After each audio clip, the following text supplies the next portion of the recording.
हे there, कभी ऐसा लगा जैसे कोई खुफिया तौर पर आपका फ़ोन कॉल सुन रहा हो? अगर आप पाकिस्तान में हैं तो ये सच हो सकता है। हाल ही में हुकूमत ने आईएसआई को फ़ोन टेप करने और मशकूक अफराद पर नज़र रखने की इजाज़त दे दी है। वेल नाउ ये phone isn't just smart, it's also an informer. क्या एक तरफ तो हुकूमत कह रही है कि ये सिक्योरिटी के लिए है, दूसरी तरफ नाक़दीन इस फैसले को आज़ादी, प्राइवेसी और हुकूक पर एक और बार तसव्वुर कर रहे हैं। क्या हम सिक्योरिटी के बदले आज़ादी का सौदा कर रहे हैं? Boring from the George Orwell's 1984 novel inviting big brother to the party. क्या ये वाकई दहशतगर्दों को पकड़ने के लिए है? Well we'll cover it bit by bit and discuss Michael Foucault's and his work discipline and punishment and relate it with this decision. Let's dive into this tangled web of wires and tapes. Notification के मुताबिक ISI को Pakistan telecommunication act 1996 के section 54 के तहत phone calls record करने का इख्तियार दे दिया गया है। इस नोटिफिकेशन के तहत आईएसआई किसी भी टेलीकम्युनिकेशन सिस्टम की रिकॉर्डिंग कर सकती है जिसमें मोबाइल कॉल्स, व्हाट्सएप कॉल्स, पैगामात और दीगर एप्लीकेशंस शामिल हैं। इंटरेस्टिंगली 30 जून को इस्लामाबाद हाई कोर्ट के जस्टिस बाबर सत्तार ने साबिक चीफ जस्टिस साकिब निसार के बेटे और बुशरा बीबी के ऑडियो लीक केस में फैसला दिया था कि शहरियों की किसी भी किस्म की सर्वेलेंस गैर कानूनी है। ताहम कौमी सलामती के मफाद में कॉल्स को इंटरसेप्ट और ट्रेस करने का जवाब पेश किया जा रहा है। तो क्या ये वाकई सिक्योरिटी के लिए है या हम सब पर एक बार फिर नज़र रखने के लिए एक बहाना है? आइए इस मौजू पर तफसील से बात करते हैं। तो इस फैसले की ज़रूरत क्यों आन पेश आई? फर्स्ट अप बात करते हैं सियासी इख्तलाफ की। तारीखी तौर पर हुकूमतें सर्वेलेंस का इस्तेमाल इख्तलाफ राय को दबाने के लिए करती हैं। रिमेंबर ज़ियाउल हक का दौर जिसमें पाकिस्तान में सियासी कारकुनों पर क्रैकडाउन हुआ, या फिर अमेरिका का मशहूर वाटरगेट स्कैंडल। इख्तलाफ रखने वालों पर नज़र रखने से हुकाम मुखालिफिन या मुखालिफत को दबा सकते हैं और कंट्रोल में रख सकते हैं। आईएसआई की नई ताकतें भी इसी मकसद के तहत हैं। यह सियासी क़यादत को काबू में रखने का एक नया तरीका है। ज़रा तसव्वुर करें कि आप एक सियासी लीडर हैं और आप हर वक्त ये पता हो कि आपके कॉल्स, पैगामात मॉनिटर हो सकते हैं, और ये कैसा है? ऐसा ही है जैसे आपके साथ एक डिजिटल शेडो हो जो कभी भी आपका साथ नहीं छोड़ेगा। ये सियासतदानों को मुख्तात रखता है। This keeps politicians on their टोes, ensures they toe the line. ये सिर्फ कानून और नज़्म और ज़ब्त की बात नहीं, it's about establishing control and power.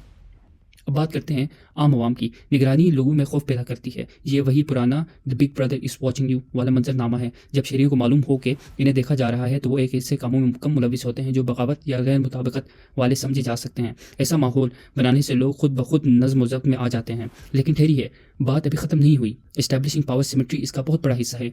जब रियासत के पास किसी भी वक्त किसी की भी निगरानी की सलाहियत हो तो ये हुक्मरान और रियाया के दरमियान एक वाज़ह फ़र्क पैदा कर देती है। It's a classic power move. लोगों को गैर यकीनी की हालत में रखना और ये यकीन बनाना कि ताकत का तवाज़न हमेशा रियासत के हक़ में बरकरार है। ये सिर्फ पाकिस्तान का मसला नहीं है। दुनिया भर में हमने देखा है कि रियासतें कंट्रोल बरकरार रखने के लिए सर्वेलेंस का इस्तेमाल करती हैं। ईस्ट जर्मनी में स्टासी ने एक मजबूत सर्वेलेंस स्टेट बनाया जहाँ लाखों शहरियों को तफसीली रिकॉर्ड रखा जाता था। अमेरिका में एनएसए ने प्रिज्म प्रोग्राम बनाया जिसे एडवर्ड स्नोडेन ने अफशां किया। ये देखने के लिए जमहूरियतें भी बड़े पैमाने पर निगरानी के लालच से महफूज नहीं हैं। तो ये एक मूवी रिकमेंडेशन है एडवर्ड स्नोडेन और एनएसए के प्रिज्म प्रोग्राम पे। आपने कभी सोचा है कि सज़ा का तस्वुर कैसे जिस्मानी सज़ा से रूहानी सज़ा में तब्दील हुआ? Let's break down Michel Foucault's groundbreaking ideas from discipline and punishment and see how they apply to today's Pakistan. Foucault old school punishment और आज की सज़ा का मवाजना करते हैं। पुराने ज़माने में सज़ा एक अवामी तमाशा होती थी। Think medieval execution gruesome, right? यह हुक्मरान की ताकत का मुजाहिरा था, जैसे कि मुझसे पंगा मत लेना। लेकिन जदीद सज़ा जिस्म की बजाय रूह पर है। जिस्मानी दर्द की बजाय यह जहनी अजियत और इमोशनल ट्रॉमा है। ज़रा तसव्वुर करें कि आपको 24/7 देखा जा रहा है, आप कैसा महसूस करेंगे? Constant anxiety, right? It's less about breaking bones and more about breaking the will. अब बात करते हैं पॉलिटिकल टेक्नोलॉजी की। ये सुनने में तो बहुत फैंसी लगती है, लेकिन बुनियादी तौर पर ही वो तरीका है जिसका इस्तेमाल हुक्मरान हमेशा काबू में रखने के लिए करते हैं। स्कूल, अस्पताल और हाँ निगरानी के निज़ाम, ये सब हमें काबू में रखने के लिए बनाए गए हैं। It's like having a invisible leash. Foucault का सबसे मशहूर ख्याल पैनोप्टिकॉन है। तसव्वुर करें एक ऐसा जेल जहाँ एक जेलर तमाम कैदियों को देख सकता है लेकिन कैदी इसे नहीं देख सकते। Creepy, right? ये मुस्तकिल गैर यकीनी सूरत कैदियों को सीधा रखती है क्योंकि वो समझते हैं कि इन्हें हमेशा देखा जा रहा है। This constant uncertainty makes business behave thinking like they are always being watched. Now think about this on the larger scale, our modern surveillance state, CCTV cameras, phone tapping and online tracking. तो ये है Foucault का नज़रिया punishment to the soul और surveillance state के बारे में। क्या आपको लगता है कि हम भी एक पैनोप्टिकॉन में रह रहे हैं? लोगों को मालूम होता है कि इन्हें किसी भी वक्त देखा जा सकता है तो वो खुद को अपना रवैया तब्दील कर लेते हैं। They internalise the surveillance and begin to conform to expected norms and rules even in the absence of an observer. This self regulation is a form of power. ये ताकत बरह रास्त जिस्मानी जोर या वज़ा अहकामात के ज़रिए नाफिज नहीं होती, बल्कि मुस्तकिल और मुसलसल नज़र आने की नफसियाती असर के ज़रिए होती है। Punishment creates and highlights a clear imbalance power dissymmetry between individuals who have violated the law and sovereign state और अथॉरिटी दैट इन्फोर्सेस द लॉ। तो ये हुकूक का नज़रिया जदीद सज़ा और निगरानी के बारे में। क्या आपको लगता है कि हम भी एक पनोप्टिकॉन में रह रहे हैं? सोचिए और अपने ख्यालात का इजहार कमेंट्स में कीजिए। तो अब हम आते हैं जॉर्ज ऑरवेल की तरफ। जॉर्ज ऑरवेल का नावल 1984 एक डिस्टोपियन कहानी है जो एक टोटलिटेरियन माशरे में तरतीब दी गई है, जहां द पार्टी और इसके लीडर द बिग ब्रदर हुकूमत करते हैं। मरकजी किरदार Winston Smith ministry of truth में काम करते हैं, जहां वो तारीखी रिकॉर्ड को पार्टी के प्रोपेगेंडा के मुताबिक तब्दील करता है। ये माशरा हर जगह निगरानी, ज़ालिमाना कंट्रोल और सच्चाई और हकीकत की तहरीफ से भरपूर है। Individualism and independent thinking are punished और न्यू स्पीक और डबल थिंक जैसे तसव्वुरात को नज़रियाती हम आहंगी को नाफिज करने के लिए इस्तेमाल किया जाता है। विंस्टन की उभरती हुई मायूसी इसे पार्टी के खिलाफ खुफिया बगावत करने पर उकसाती है और सच्चाई और मोहब्बत की तलाश में निकलता है, लेकिन आखिरकार वो तशद्दुद का निशाना बनता है। And he is brain wash and submission, illustrating the terrifying strength of totalitarian control and loss of personal freedom.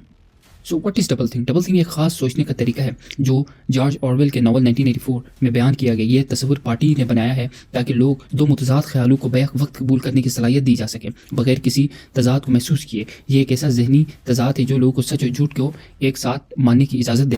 For example, इस वक्त जो हुक्मरान जमात है पाकिस्तान मुस्लिम लीग नून, इनके साबिका वज़रा जब ये अपोजिशन में होते थे तो इसी तरह की सर्वेलेंस स्टेट्स को वो ठीक नहीं समझते थे, जैसे कि मरीम नवाज़ की ये क्लिप है। पहले तो मेरे से इस बात की माजरत की जाए कि मेरी फ़ोन क्यों टैप किया गया। मेरी एक पर्सनल और प्राइवेट कॉन्वर्सेशन थी परवेज़ रशीद साहब के साथ। किसको हक था कि वो मेरी पर्सनल कॉन्वर्सेशन को टैप करे? वो लेकिन आज वही जमात, हुक्मरान जमात, यह नया कानून लेके आई है और इसके बरअक्स यही पाकिस्तान तहरीक इंसाफ के लीडर जनाब इमरान खान साहिब, वो ISI कि इस निज़ाम की भरपूर हिमायत किया करते थे, जैसे इस वीडियो में ज़ाहिर है। और अब यही वो जमात है जो कोर्ट्स में जा रही है और इसी फैसले को चैलेंज कर रही है। जो भी मुझे कांटेक्ट करता है सब कुछ ISI को पता होता है। अच्छा, IB को भी पता होता है, ISI को भी पता होता है। वैसे टेक्निकली पता होना चाहिए। बिल्कुल, क्योंकि वो प्रोटेक्ट करना होता है ना। उन्होंने एजेंसी का ये भी काम होता है कि अपने मुल्क के सरबराह को प्रोटेक्ट। ये एक केस स्टडी पढ़ते हैं जहाँ पे एक सदर को खुफिया तौर पर अपने मुखालिफिन के ख़िलाफ़ रूम बग करने पे इस्तीफ़ा देना पड़ा।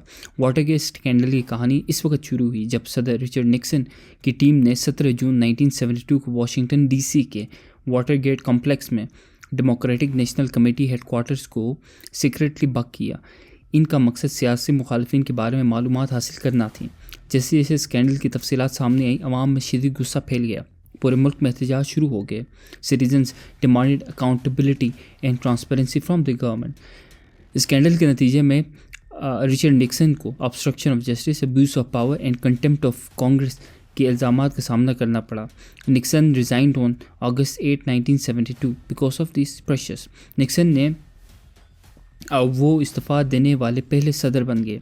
इनके बाद नायब सदर जेरल्ड फोर्ड ने सदारत संभाली और बाद में निक्सन को माफ़ कर दिया। इसी तनाजुर में एक मूवी है ऑल द प्रेसिडेंट्स मैन, ये इसी वाटरगेट स्कैंडल पे है। You can really watch and enjoy your day. चले जी, let's dive into political implications. ये सिर्फ कौमी सलामती का मामला नहीं है, इसके गहरे सियासी नताइज हो सकते हैं। मौजूदा सियासी निज़ाम इस्टेब्लिशमेंट का एक मोहरा है। पहले बात करते हैं आज़ादी ख़याल की। अब ज़रा मौजूदा हुक्मरान सियासी जमात पर गौर करें। आज वो सर्वेलेंस का इस्तेमाल कंट्रोल बरकरार रखने के लिए कर रही है, लेकिन कल जब वो ख़ुद अपोजिशन में होगी तो यही हथियार इनके ख़िलाफ़ भी इस्तेमाल हो सकता है। It's a double edge sword. बैनुल-अक़वामी सतह पर सच में इसके दानिश पाकिस्तान समेत जो ममालिक आज़ादाना इजहार राय को दबाने और प्राइवेसी में मुदाखलत करने वाले इक़दाम करते हैं, इन्हें अक्सर इंसानी हुकूक़ के ख़िलाफ़ वर्जियों के इल्ज़ाम का सामना करना पड़ता है। This could impact Pakistan foreign relations and even compromise partnerships. Healthy voices and dissents are crucial for a vibrant society, but curtailing them paints Pakistan as a repressive state. Surveillance also fuels political polarization. जब लोगों को महसूस होता है कि इनकी surveillance की जा रही है तो वो हुकूमत पर एतमाद नहीं करते, जिससे मज़ीद तकसीम पैदा होती है। बजाय फासले कम करने के इससे फासले बढ़ जाते हैं। देम वर्सेस अस वाली मेंटालिटी ग्रो होती है, which makes it harder to find a common ground. आखिर में आइए जमहूरियत की बात करते हैं। Democracy thrives on transparency, accountability, and robust debate. Surveillance undermines these pillars and weakens the democratic fabric. جب ریاست اپنے شہریوں کو نگرانی کرتی ہے تو یہ امرانہ طرز حکومت کی طرف جھکاؤ ظاہر کرتی ہے. So if you have liked this video, please subscribe to my channel. اگلی ملاقات تک فی امان اللہ.